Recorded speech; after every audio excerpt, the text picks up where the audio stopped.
Sorry. I want to again express my appreciation of the congregation here, the elders, the deacons, the preacher Sam, and others for the opportunity to be here with you today. It's been a great day. I really enjoyed being here with you this morning. I appreciate so much your kind remarks and kind comments about the lessons this morning. Let me just say that I'm very humbled to be here, and I'm very humbled to always have an opportunity to present the Word of God. And I give Him the praise and the honor and the glory for whatever good is done. And so if you really thought you got something worthwhile out of that lesson, then thank Him tonight before you go to bed, because it was His message that He allowed me to share with you this morning. This afternoon, or this evening, they've asked me to share a little bit of information about our prison ministry itself. This is going to be kind of difficult. I usually like to have kind of an open forum arrangement, and I didn't talk to the elders about that this evening. So what I'm just going to do, I'm going to make some highlights about our prison ministry work, tell you a little bit about me and how I got started in this and what we're doing right now in the last year.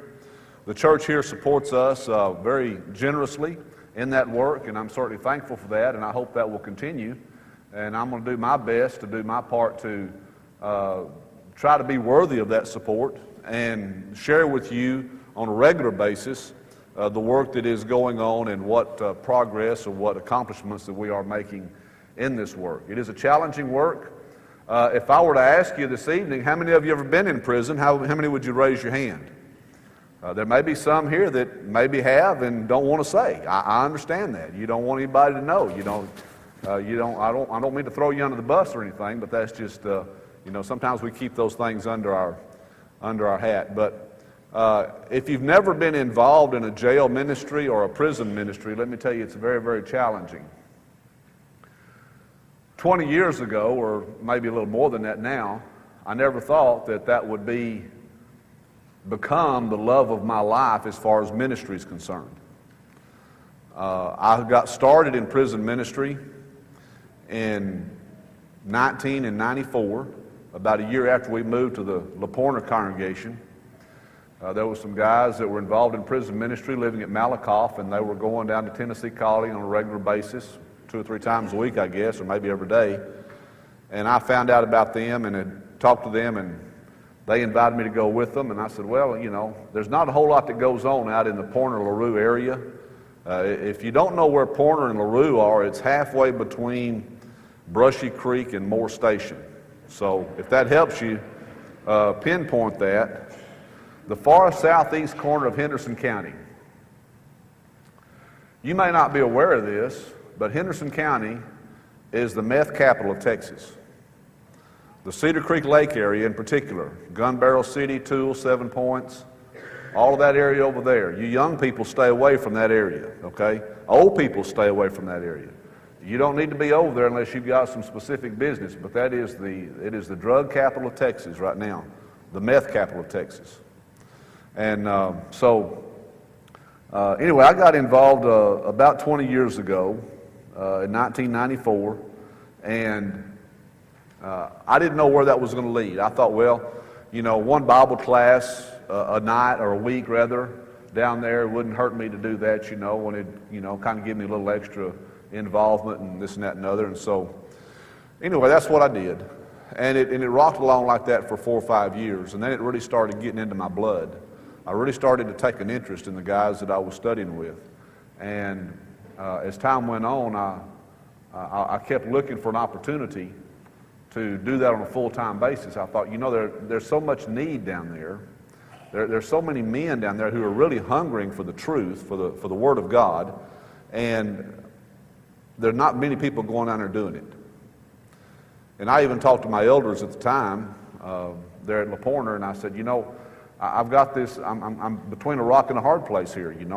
I really want to serve the local church. I want to be involved in the local church. I want to lead the local church. I do want to do that. I don't want to give up that, but I want to do this other too. And I really can't do both of them adequately. So I had one of my elders say, well, since you like that so much and they know you down there, and he went with me a lot. He would go with me on Monday nights to class, and he would compliment what I was doing and, this and that and other. And He said, you know, those guys know you, they love you, you're making inroads down there with those guys, you're helping them. He said, you know, it might be that you can figure out a way to do this on your own, to raise your support and do this as a mission work, and then and let somebody else take over the pulpit work. And I tell you what, when you've been preaching a place for 20 years, one place, and you've been preaching for 30 years, giving that up is really a tough decision. But when you've got something as exciting, I think, and doors of opportunity that are open like we have down there, it really wasn't that hard a decision to make.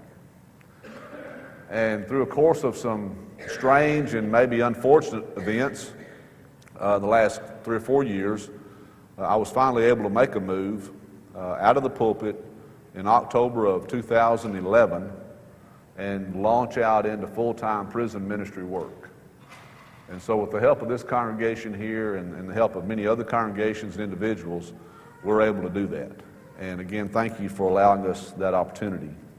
If you have a Bible, let me invite you to open to Matthew chapter 9.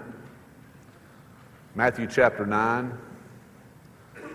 While you're doing that, let me say that I have a display. Brother Horn has a display, rather. James Horn has a display out there on the table in the foyer. It's the last one on the left as you go out the door or go toward the door out there. It's our prison ministry work. James and Josie and maybe some others helped put that little display board together initially. But I've got that out there. I also have a copy of my annual report. Now, I didn't want to make enough copies for everybody because it would be cumbersome to hand all of those out tonight. And it might be that some of you just not even interested in having one. So I thought, well, if you would like one, they're out there on the table. Please pick one up on the way out.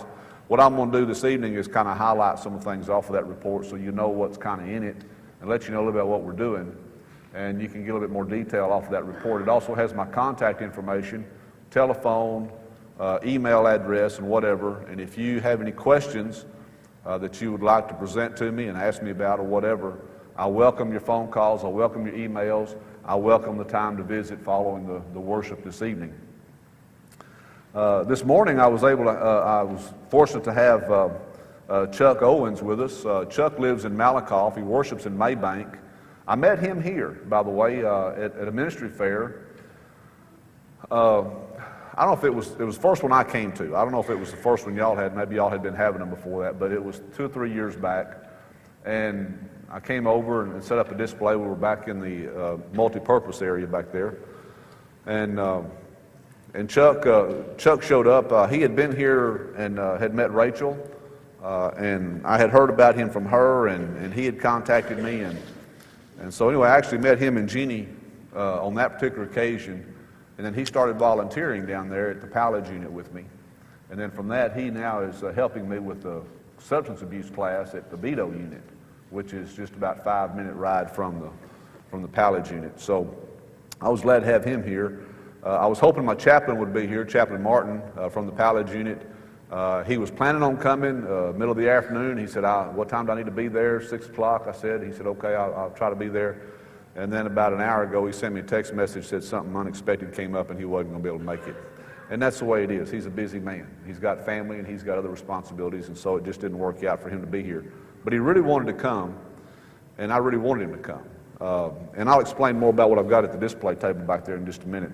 But if you're looking at Matthew chapter 9, skim down to verse 35. It says there that Jesus went about all the cities and the villages, teaching in their synagogues and preaching the gospel of the kingdom, and healing all manner of disease and all manner of sickness. But when he saw the multitudes, he was moved with compassion for them, because they were distressed and scattered, as sheep not having a shepherd. He said unto his disciples, the harvest indeed is plenteous, but the laborers are few. Pray ye therefore the Lord of the harvest, that he will send forth laborers into his harvest. Jesus was very, very busy at this time in his ministry. He had a lot of people following him. But he turned around one day and he looked at the multitudes. And what he saw was a group of people that are described here by Matthew as being distressed and scattered. These folks, we might say, were in a bad way. They were we talked about Elijah this morning. They were discouraged. They were despondent. They were living in God's land, and they were supposed to be led by God's shepherds, by the elders among the people. But as the Old Testament prophets warned, they said, "Woe unto the shepherds who scatter the sheep." And these shepherds were not ministering to the sheep. These elders among the people at this day and time, they were not leading the people. They were too involved in their traditional interpretations of the law of Moses. You had the Pharisees and the Sadducees and all these differences of opinion about various and sundry things. It wasn't a whole lot different than church is for us today. But the people were they were looking for something to bring them a sense of healing and a sense of fulfillment with God.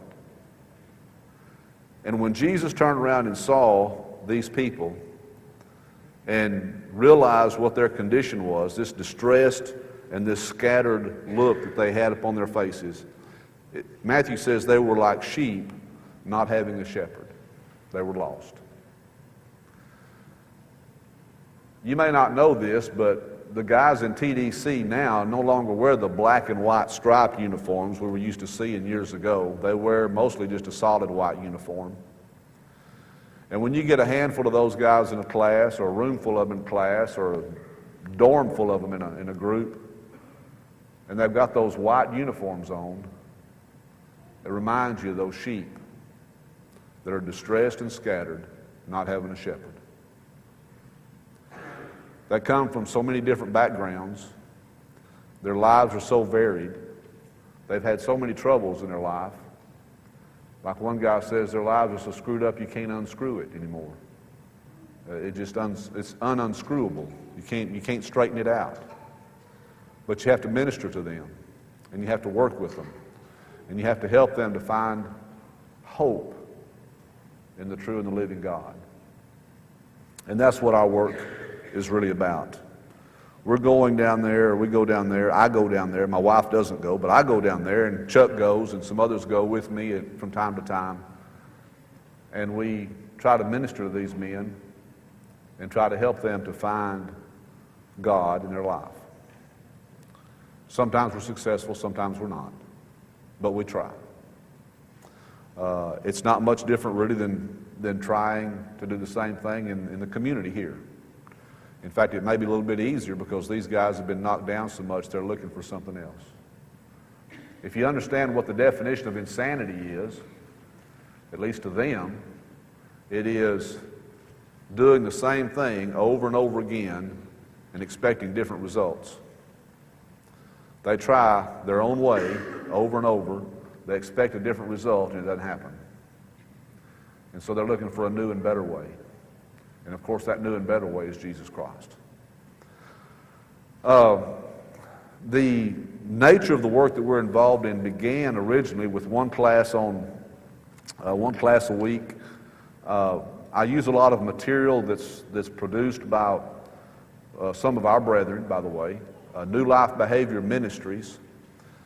They used to be stationed or headquartered in Dallas, but now Buck Griffith in Corpus Christi is the president of New Life Behavior Ministries. And Buck Griffith and Hillary Motzinger, Dr. Hillary Motzinger from Dallas, and several others have written a lot of material. It's a curriculum ministry is what it is. And we use a lot of that material in our classes. The one particular course that we use the most right now is what we call CASA, what they call CASA, C-A-S-A, which stands for Christians Against Substance Abuse. Understand that 95% of the inmates in jail and in TDC prisons have some history with substance abuse, whether it's beer or some type of alcoholic drinks, or whether it's marijuana or cocaine or heroin or crack or whatever it might be. That may not be exactly why they're in. They may be in for robbery, they may be in for burglary or theft or whatever, but 95% of them have some history with substances. And so we offer that class for them. It's a 13-lesson course. It's Bible-based. It's heavily Bible-based. They get some of the best Bible teaching in that course that they'll get anywhere, I think, because of the way that the lessons are designed and the way I try to teach at least my classes. Halfway through, we talk about sin removal. That's step number 7. And sin removal has to do with obedience to the gospel. And it has to do with putting on Christ in baptism. A lot of these guys don't even understand what that means. A lot of them come from a denominational background where they think, well, all you got to do is believe and you'll be saved and you'll be baptized later. A lot of them think that once you're saved, you're always saved. And I go through a lot of study with them during those classes to try to show them the truth of what the Bible teaches about those things. I've developed a lesson which I call Salvation Baseball, where I use the game of baseball to illustrate the plan of salvation. And the guys, they respond to that. Not they all are baptized, but they like it. They enjoy the lesson. They think it makes some sense to them. And so these are the kinds of things that we do. So one night a week I have this class, this substance abuse class. And then as time has gone on over so many years, I got involved somebody asked me if I went over to Rusk, and I did for a while. For several years I went and taught a class on Monday afternoons at the Skyview Hodge unit over there, because the warden, assistant warden at that time, was a member of the church. She heard about what we were doing, and she invited me to come over and start a class. And so I did that. I did that for several years. Now the brethren at the church at Rusk are doing it. I've turned it over to them. They're actually teaching that same course. They had been doing it for several years. In the congregation, they have 3 or 4 classes a week where they're teaching a substance abuse, Bible-based substance abuse class to citizens there inside of Cherokee County. In fact, being in Rusk, that's the county seat of Cherokee County, the probation officers tell the DWI violators, if you want probation, then you've got to go to the Church of Christ at Rusk to take this substance abuse class as part of your requirement for your probation. And if you don't go, your probation will be revoked and you go to jail. And so from that, they've gotten a lot of people to come to their congregation to study the Bible, to study about substance abuse, and as a result of that, they've baptized several people in the course of that. It might be something that you might consider doing here in this community. It's a great outreach. Offer a substance abuse class for the community, and it's Bible-based, and you've got a wonderful facility here to do that, and so it might be something you might think about doing. The books can be purchased for about $6.50 a piece by the time you buy them and have them shipped, or you can get a CD from Buck. He'll charge you probably, I don't know what he'll charge you. You got some licensing fee. He'll charge you $70 or something like that, some ridiculous amount. But you can get a CD, then you can print however many copies you want all the time. So if you want to print them yourself or if you want to buy the books, I recommend buying the books because that way you can hand them out and everybody's got one already. You don't have to worry about the time and energy involved in printing. We have right now about 30 guys in our Monday night CASA class. We have a CASA class, a substance abuse class at Beto. Like I said, Brother Owens helps me with. We've got about 10 guys in that class. That's on Thursday mornings. We get there about 8:30 and get started and stay till about 10:30. We'll graduate those in just a few weeks. I'll graduate in this other bunch at Pallage probably by the end of February.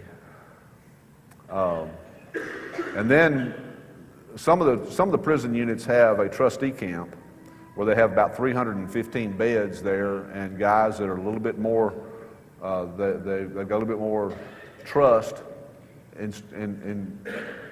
invested in them. These are the guys that get outside the fence and they cut the grass and they work in the fields, they do this, that, whatever.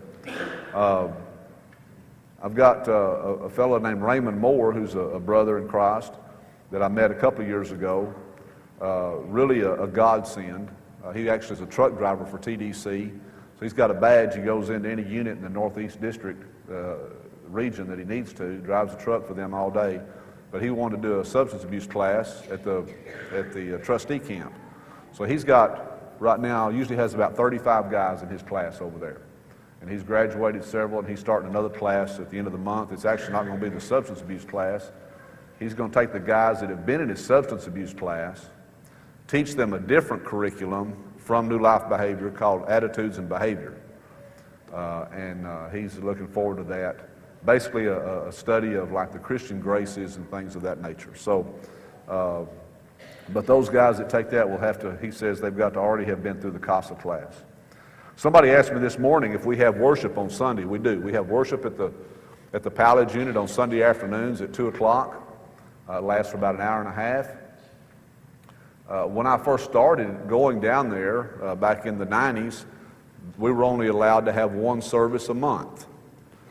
And as time went on, I got talking to the guys that would come to our worship services, and they kept saying, why can't we have a worship every week? Because we know we're supposed to come together on the first day of every week, and worship. And I said, well, I'll just have to keep talking to the chaplain. So I started talking to the chaplain and at that time, and one thing led to another. I got a good rapport with him, and he says, well, if you can find some volunteers, that's the only thing. We got place for them, I said, okay. So I talked to Bill Brewer, who's a member of the church. He's actually he was at that time the head chaplain at the Gurney unit. And he helped me find some people in the Tyler, Dallas area, whatever. And so we got enough volunteers. Now we're having worship service on Sunday at the LC Pallage unit. And when they call it out from the desk, it's the Church of Christ services we're fixing to meet, just like they would with the Catholic service or the Spanish service or whatever. And so the guys that come down there, they know they're going to a Church of Christ service, which means that there's not going to be any instrumental music. There's not going to be a lady down there preaching at the top of her lungs and yelling all kinds of things like they get on Saturday night.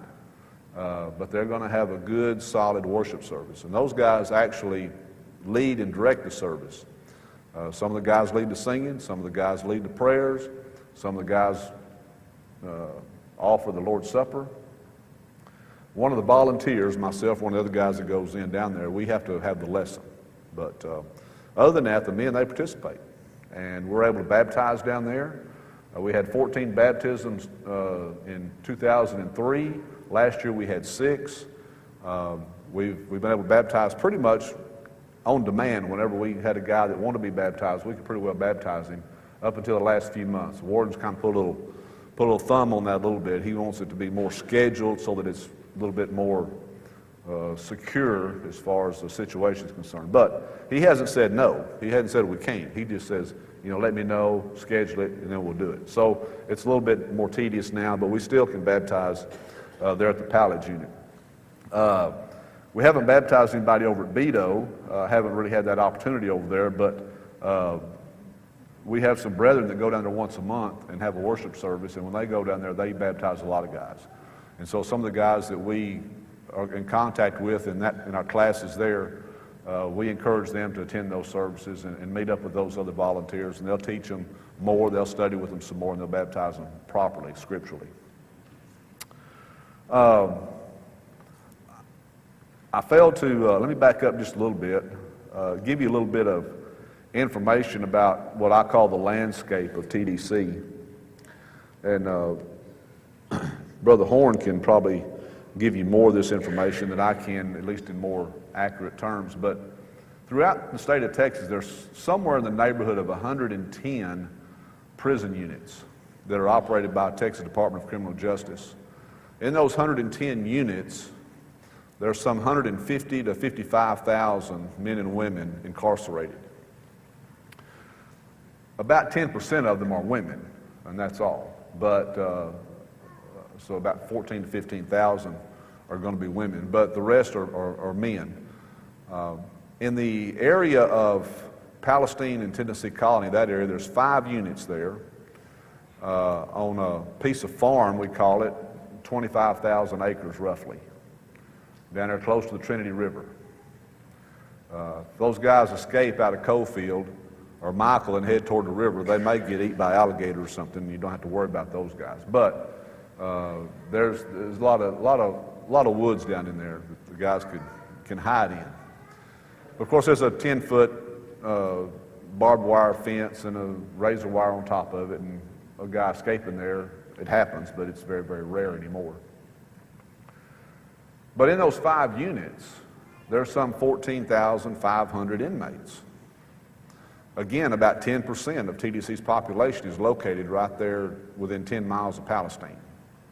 The largest prison unit, Cofield, if I'm not mistaken, is there, 45 or so hundred inmates in that one unit.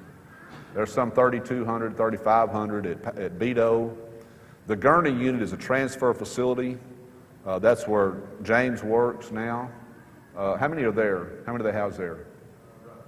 2,000 inmates at the Gurney unit. Those guys are going to be there no longer than 2 years. Most of them aren't there longer than a year. That's where they go in from the county jails. They go through some diagnostic testing. They do this and this and this, and somebody decides where they're going to do the rest of their time. And so they'll go from there to another unit. Usually, sometimes they'll finish their time there if they're short time, but most of the time they'll go somewhere else from there. Beto is about a 3,000 bed unit. I mentioned Cofield, Michael, Beto, and Gurney, and the one that I work at mostly, and I've been in all of them from time to time, but the one I work in mostly is the Pallage unit. L.C. Pallage was the man's name that they named it after.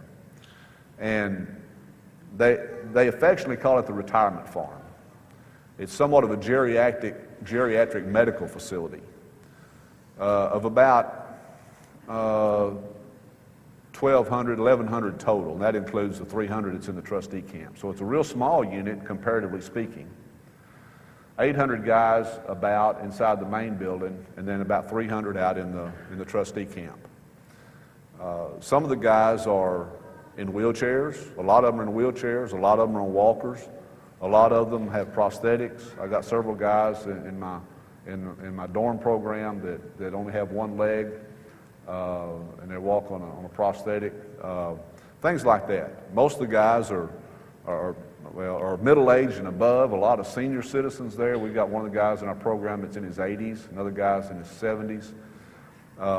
And you think about, guys that age, why don't they turn those guys loose? Well, I don't know. That's not my decision.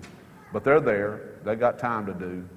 And I'm not going to say they're harmless, because they've done something to get them there. But pretty much they're pretty relaxed. Most of these guys that are there, they want to do their time and they want to go home. They've been in and out and in and out and in and out, and they don't want to come back if they ever get out again. I've talked to some guys that have been in and out 9 different times. Some guys started out as teenagers and now they're senior citizens, and that's all they know is prison. And it's really sad when you think about that. But they're looking for something. They're looking for something that gives them some hope for for life in the future. And so we're trying to give them that. A couple of years ago, there were some guys that came into the prison system there at Pallage that wanted to start a faith-based dorm program. They weren't members of the Lord's church. They were some denominational people. They came from out of state. They talked to the chaplain at the time. They were able to work that out. It was kind of a rush job. It was thrown together rather hurriedly. There wasn't a whole lot of planning involved in it. And about the time they got it started, that particular chaplain retired and he went on his way.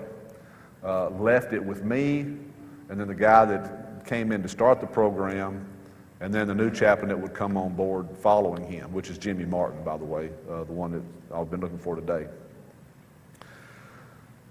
The first 2 years did not go very well. The way Pallage is laid out, we have there 16 dorms that they're not much smaller than this auditorium here, each one of them, about the size of a basketball court, basically, average basketball court. And each one of these 16 dorms, or 14 of them, have 53 bunks in them. Just a bunk bed and a little cubicle, about a 6x8 cubicle there for the bunk bed, and a little table, and that's it.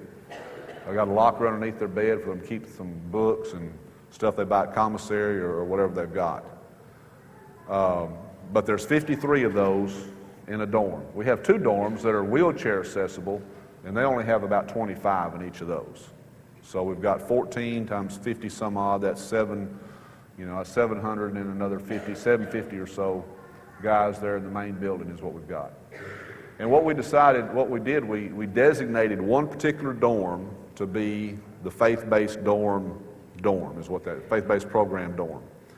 Some units have what they call a God pod, which they're set up differently, and we wouldn't call that there we are. But we got these 53 guys in there, And Chaplain Martin asked me last year, as we were finishing the first 2 years of the faith-based program, he asked me if I would be willing to take over that program, if I was the director of it, because the other guy really wasn't doing his job.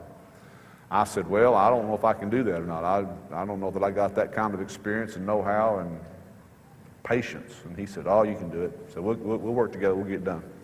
So after a lot of prayer and thought about it, I decided, okay, I'll do it. And so in July, we began our second 2-year faith-based dorm program. And we set it up on a trimester basis, a lot like college. The guys will come into the program. We interviewed all 53 guys. They had to go through an interview. They had to be recommended by somebody that's an officer on the dorm, on the unit.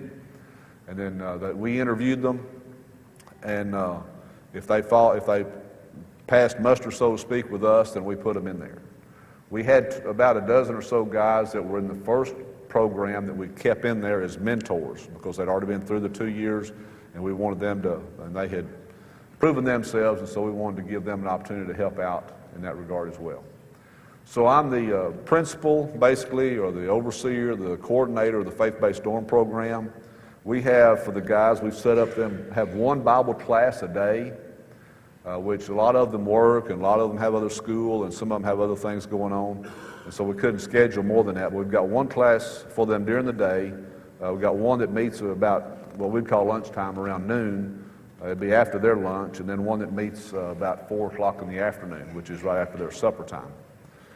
And after that, at 7, there are other classes that go on, like my CASA class and some other Bible studies that come in there through the week that they can participate in as well. But we are into our about halfway into our second trimester, and things are going very well. We've had a little turnover, but we've got guys that are applying to get in, and we're interviewing them. In fact, we interviewed 2 on Thursday to fill 2 empty bunks that we had, and hopefully Monday, if they hadn't already been put in this past Friday, they should get put in tomorrow or Tuesday. And so we'll fill that to have the dorm full again, and we'll have these new guys, and they'll get credit. Well, they may not get credit for what goes on this trimester, but we've got them dated. We know when they started and when they end. And so once they finish 6 trimesters, then they actually get a certificate of completion from the faith-based dorm program at the LC Pallage unit. That doesn't mean a whole lot as far as, taking it to University of Texas and say, here's what I did, can I get credit for that? No, you don't get credit for that, or even maybe taking it to Sunset Bible School or anything like that. But it gives them a sense of accomplishment.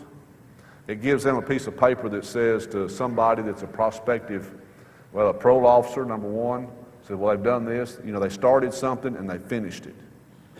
And a lot of guys have never started something and finished it. And if they finish that, to them that means a whole lot. And when they go out into the world, if they're looking for a job or whatever, they say, look, this is what I have done. And so it gives them some sense of accomplishment so they can do that. So anyway, we're working on that. We're trying to make that as best we can, and we're looking for a lot of good things to come out of the faith-based dorm program. And that's pretty much the major part of my work right now. We've got some other volunteers that come and teach those classes.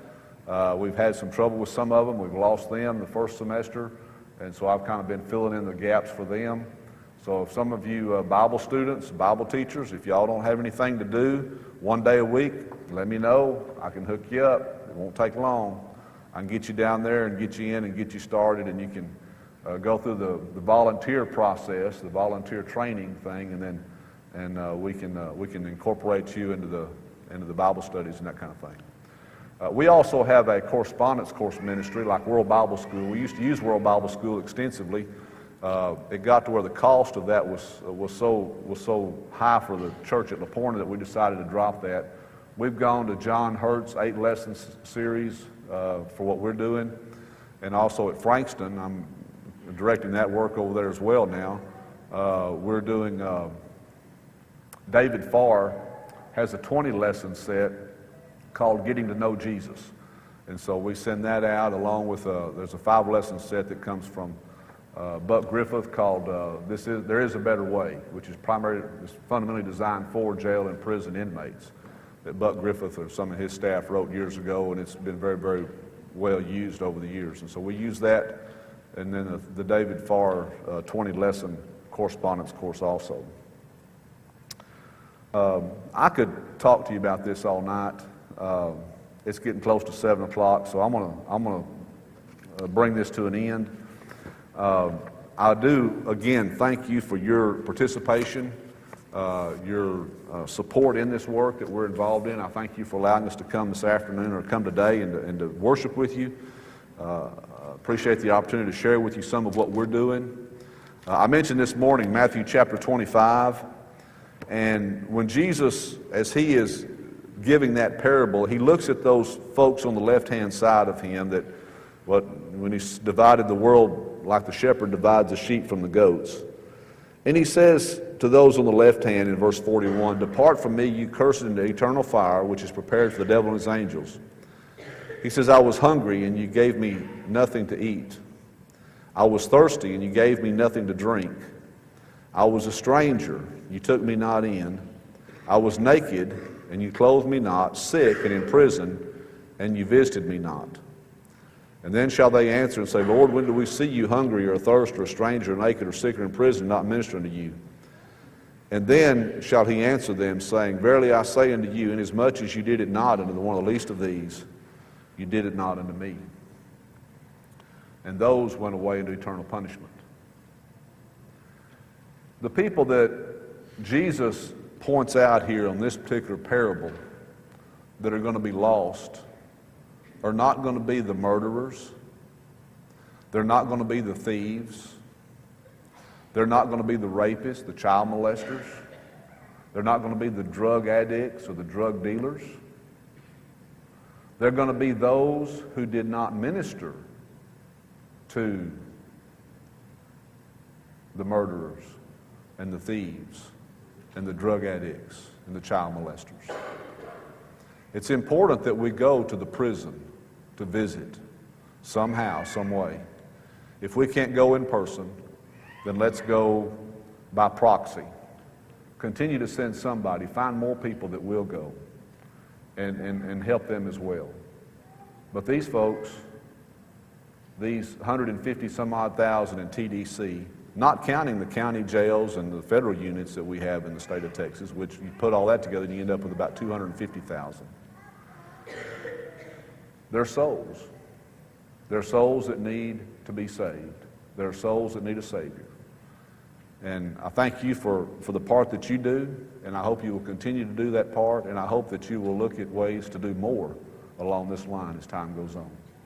If there again is anyone here tonight that has a need at all, as far as a spiritual need, if we could help you, if you need to put on Christ in baptism, or if you have a prayer request or spiritual need that you want to share with the elders, the only way they would know that is if you would come down here to the front and let that be known. And if that's your need, won't you come as together we stand as we sing.